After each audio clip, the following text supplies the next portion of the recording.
So we have the results of our experiment. So we swabbed on Saturday, and today is Tuesday. So what is that? 4 days? Mm-hmm. And so some interesting results here. So what does it look like, boys? What do you see? Well, it looks like the window is pretty dirty. Yeah, but I mean, what do you see in general? Like, what do they look like? Is this your phone? No, that's your mouth After you brush your after you teeth. brush your teeth. So It's still very dirty. So let's look. I would say there's 3 that are pretty clean, and then the rest are pretty dirty, right? Mm-hmm. So let's talk about the 3 that are pretty clean. All right. So I'm pretty surprised about this one, actually. I mean, if you look at this, you can see there's hardly anything there at all. On the phone. And this was my phone, which a lot of people were talking about phones as far as being germy because we carry them around with us everywhere and they handle a lot and held up to our faces and we're talking to them. And the kit that we had did come with a bottle of purified water to dip those swabs in so you could get the swab nice and wet for the application. And which I did, and I rubbed it all over the front of the phone, and there's virtually nothing here. So that is kind of interesting. Why is it possible that's like it is? What do you guys think? Mm-hmm. No thoughts on that? So I have a couple of thoughts. I mean, one is the phone is really a smooth surface, right? So it's a flat, smooth, non-porous surface. So it's probably hard for stuff to live on there, right? Plus, I'm putting it in my pocket. I'm taking it out of my pocket. There's also that, but the phone is also giving off like microwave rays all the time too. It's possible that it's anti, or it's not a good place for a microscopic organism to live, right? Because it's got the phone is giving off this little electromagnetic charge all the time. Which they say it's probably bad for our brains too because we hold them up to our heads all the time. So just an interesting observation there. What about, what's this one say, Ronan? Fridge, right? Which is a bunch of water. Well, yeah, there's condensation in there, but there's only a couple little spots of bacteria, right? Mm-hmm. So why do we think that is? Because Fabiana cleans it a lot?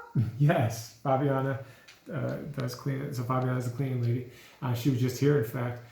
So yeah, it's also a smooth, non-porous surface, and it's in our kitchen. So we do clean our kitchen frequently, right? Like so, we're always every time we make a meal, we wipe up afterwards, and we do have someone that comes in periodically and helps us clean. So certainly that's I think a good explanation of that. This one. Actually, let's save that one.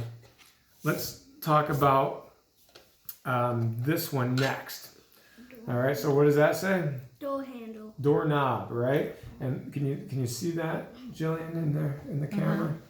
So there's quite a lot in there, right? So a doorknob is also a non-porous surface, but it was the door right over there. It's not in the kitchen. We certainly don't clean it all the time. Like a doorknob isn't something I don't think anybody thinks to clean, except right now people are cleaning them because everybody's worried about the virus that's going around, right? So, but I don't remember ever having cleaned that doorknob in the entire time that I've lived in this house. It's just not something that I would think of if I'm being honest, right? So there was quite a bit of stuff on there. So that is that's a kind of an interesting observation, the difference between the fridge, which is in our kitchen where we do clean all the time, and a doorknob just in a room that we don't necessarily clean, right? So what do you think about that? So, it has the doorknob on right there. Right. And so there's a gazillion doorknobs in our house, right? And I've never cleaned any of them. I don't know if anybody else cleans them, but I certainly don't. So don't lick the doorknobs. Right? Moral of the story. I never even thought of that. All right. So then, speaking of gross things, one of the grossest things that we cultured was the window. All right, let's do the window next, because that was gross. Because these windows, they have a little sometimes they get a little air gap where they slide open, and there was actually a spot where there was some condensation, and there was a little bit. I could see some mold starting to grow there. So I swabbed that directly, and that did not disappoint. That one is certainly gross. So there we have the window. So we clean the windows periodically, but it's been a while. It's spring is coming though, so we'll do that. But that little spot that I found isn't on the glass; it's just along the edge of the window. So I thought it'd be good. Another really gross thing that we cleaned or that we swabbed was what? The toilet. Do you think there'd be a lot of stuff in the toilet? Yeah, right. So that's the toilet. And plus, that was the spot where That one even kind of smells. That's nasty. Oh. Look at that. It smells like diarrhea. Oh, that's kind of graphic. But it does smell a little bit, right? So we don't have to. Everybody understands why that might be a thing, right? So that was Because, well, in Brainchild, they said that it might contain that your home toilet might contain more germs than a public toilet. really. In Brainchild, they said that. I wonder why. They All right, so then everything that's left is stuff that we did to ourselves, right? So I'll start with what I thought might be the grossest thing in the world ever, right? Because who's the world champion of earwax production? Yeah. But look, That's actually very clean. I know, even though the Q-tip that we used was kind of brown when we did it, right? Because your ears tend to be pretty disgusting inside. So what do you think that means, Ronan? Why do you think that hardly anything grew from your earwax? Well, what do you think? Because you said it when we did it. Because remember, I said I was going to be interested to see what that looked like, right? What can we learn from that? Or what do you think that means about what purpose our earwax serves? Keep out bacteria. Yeah. That's what it said. Right, because otherwise, I mean, you got this hole in the side of your head, right? And it could be a place where something could get in there and grow. But it's possible that the body is secreting that earwax all the time so that things can kind of clump up and the earwax might even be a little antibacterial. I don't know, but at any rate, it keeps us from getting ear infections, except in extenuating circumstances, right? If somebody gets a lot of fluid buildup in their ear, or maybe they've been swimming someplace and they get water stuck in their ear or something like that, well, then that's a different story. But just you didn't have that going on. You were just walking around in the air, right? And so nothing was getting infected in there. You've never had an ear infection in your life, right? No, never. None of you have. All right, so then we did our mouths. And so each of us had, I'll do mine first. Pretty dogs. Yeah, there's my mouth. Right? Rowan's mouth. That's more scattered, so it looks kind of gross. Yeah, but it might just be how well you wiped it on there too, right? Gabe's mouth. Gabe kind of wiped his more in a central location. All right, so, Get out your teeth. well, wait, let's talk about this first because we all had bacteria in our mouths, right?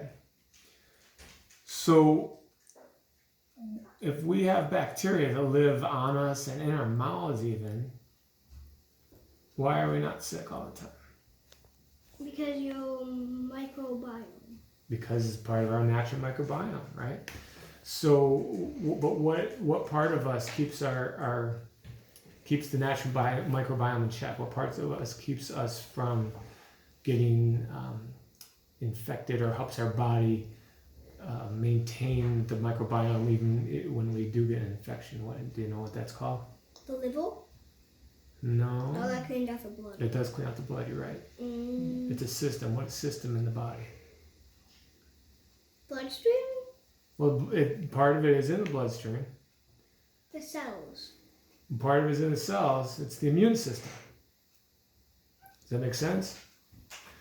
So, part of why I wanted to do this with you guys was because I wanted you to understand that it's not about the germs as much as it's about our immune system.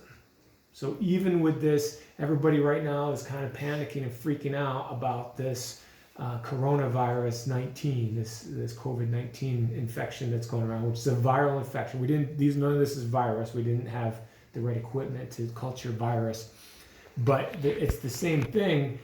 The idea that a microbe or a germ can make you sick versus your body maybe gets run down and isn't functioning optimally, and then you are more susceptible to an imbalance in your microbiome, right? So what kind of things can you think of that help your immune system be really strong? Eat good food. Yes, why? Because good food that's natural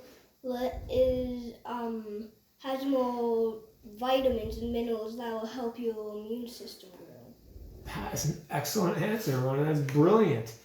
And what about the difference between good food and bad food? Why is bad food bad, do you think? Well, because it doesn't have the same nutrients and vitamins that you need to keep your body going. That's right. But what else does a lot of junk food have in it? Dyes. Dyes. That's right. What else? It has... What's the stuff that makes you guys all crazy when you have it? Sugar. Sugar, right. Did you know that sugar actually weakens your immune system? So it actually weakens the immune response. So by a lot, actually, right? So processed food, soda, candy, food with that has low fiber, high sugar, it's just not good. What about what else can you do? What do we do every night? Brush our teeth. Whoa, we're gonna talk about that. Let's talk about that now. Because one of the things we did was we had Gabriel brush his teeth, right? Mm-hmm. And then we looked at the culture again. And what do you think? Does it look a lot different, or does it kind of look the same as the other ones? Looks the same. It pretty much looks the same, right? So why? Because he used toothpaste, he scrubbed really good, and then I scrubbed it really good. Why is it that we could, like a minute later, we stuck that Q-tip in there and we were still able to get the same stuff out?